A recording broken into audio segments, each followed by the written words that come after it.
सकता है तो वह शिक्षा होगी। जैसी शिक्षा होगी वैसा चरित्र होगा, जैसा चरित्र होगा समाज की वैसी दिशा होगी, और समाज जैसे चलेगा राष्ट्र उस दिशा में दौड़ पड़ेगा। और इस दृष्टि से हम सबको पूरा का पूरा दारोमदार अगर किसी एक वस्तु पर, एक चीज पर टिकी हुई है समर्थ और सशक्त राष्ट्र की, तो वह आप सबके परिश्रम और आप सबके पुरुषार्थ पर टिकी हुई है। आप चाहेंगे तो देश को तेजी के साथ बुलंदियों की एक नई ऊंचाइयों तक पहुंचा सकते हैं। और ऐसा नहीं कि अतीत में यह कार्य न हुआ हो। आप याद करिए, अगर गुरु वशिष्ठ और गुरु विश्वामित्र नहीं होते क्या राम हो पाते? अगर चाणक्य नहीं होते तो क्या चंद्रगुप्त मौर्य हो गए होते क्या? अगर गुरु संदीपन नहीं होते तो क्या कृष्ण हमें मिल पाए होते क्या? ये तो ढेर सारे उदाहरण हैं। भारत में ऐसे ढेर सारे उदाहरण हैं। अच्छे गुरु के मार्गदर्शन में एक बच्चे को युवा बनते हुए और फिर राष्ट्र के एक समर्थ और सभ्य नागरिक के रूप में अपनी जिम्मेदारियों का निर्वहन करते हुए हर व्यक्ति देख सकता है। और एक शिक्षक की तो सबसे बड़ी उपलब्धि वही होती है कि अपने नागरिक को कितना, जब अपने द्वारा पढ़ाए गए बच्चों को कितना वह समर्थ और योग्य बना करके राष्ट्र के प्रति समर्पण का भाव उसके अंदर पैदा कर दे। यह उसकी उपलब्धि होनी चाहिए। उस उपलब्धि के साथ उसे अपने आप को जोड़ना चाहिए। और आज उसी उपलब्धि के साथ जुड़ने के लिए हम सब आज आपके बीच में यहां पर आए हैं। आपके पास अपने हर दिन के कार्यों का मूल्यांकन का तौर तरीका होना चाहिए।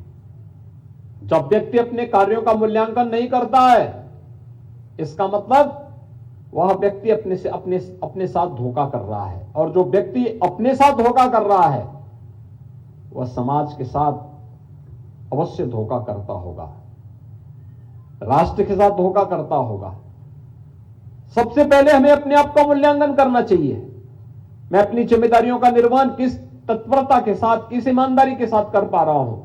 और अगर मैं कर रहा हूं, इसका मतलब फिर मैं समाज के प्रति भी अपनी जिम्मेदारी और राष्ट्र के प्रति भी अपनी जिम्मेदारियों का निर्वहन कर रहा हूं।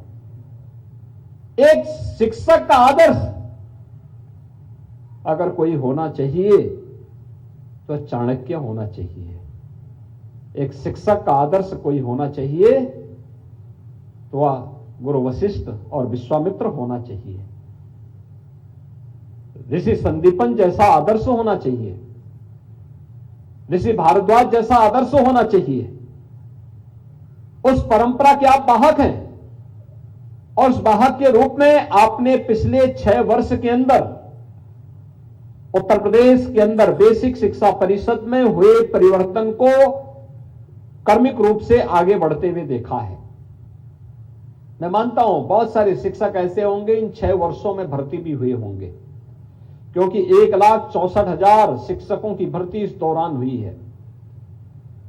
लेकिन इस दौरान स्कूल चलो अभियान, इस दौरान ऑपरेशन कायाकल्प, इस दौरान निपुण भारत अभियान, इस दौरान जो ये तमाम प्रकार के कार्यक्रम चले हैं यह भी आपके सामने है।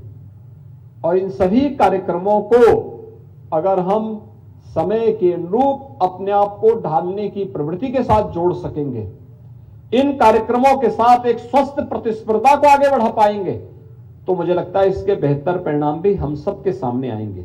और मैं आप सबसे कहूंगा इस बारे में कि जो मैंने आपसे कहा कि प्रतिदिन का अपने कार्यों का मूल्यांकन वह आपके आत्मावलोकन का एक माध्यम बनेगा।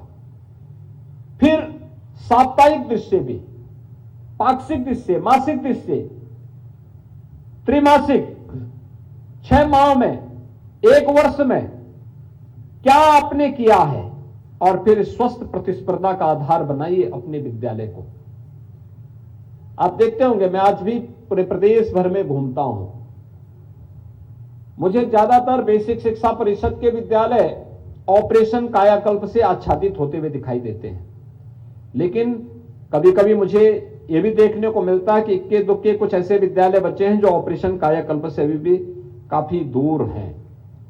उनको जोड़ने का प्रयास, आखिर वहां भी तो कोई शिक्षक होंगे, क्या उनके मन में भाव पैदा नहीं होता है कि वह भी इस कार्य को जोड़ सके? वहां जनप्रतिनिधियों से सहयोग ले सकते हैं, ग्राम पंचायत से सहयोग ले सकते हैं, वहां पर किसी अन्य तरीके से लोगों को अपने साथ जोड़ सकते हैं। और याद रखना, जब तक पुरातन छात्रों को भी आप जोड़ेंगे, कौन ऐसा व्यक्ति होगा आज की पीढ़ी जो वर्तमान में कार्य कर रही है,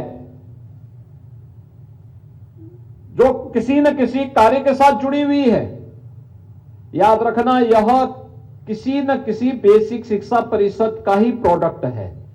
और वह बेसिक शिक्षा परिषद में कार्य करने के लिए वह व्यक्ति स्वयं इच्छुक होगा सहयोग करने के लिए, लेकिन सहयोग लेने की आदत हमें स्वयं डालनी पड़ेगी।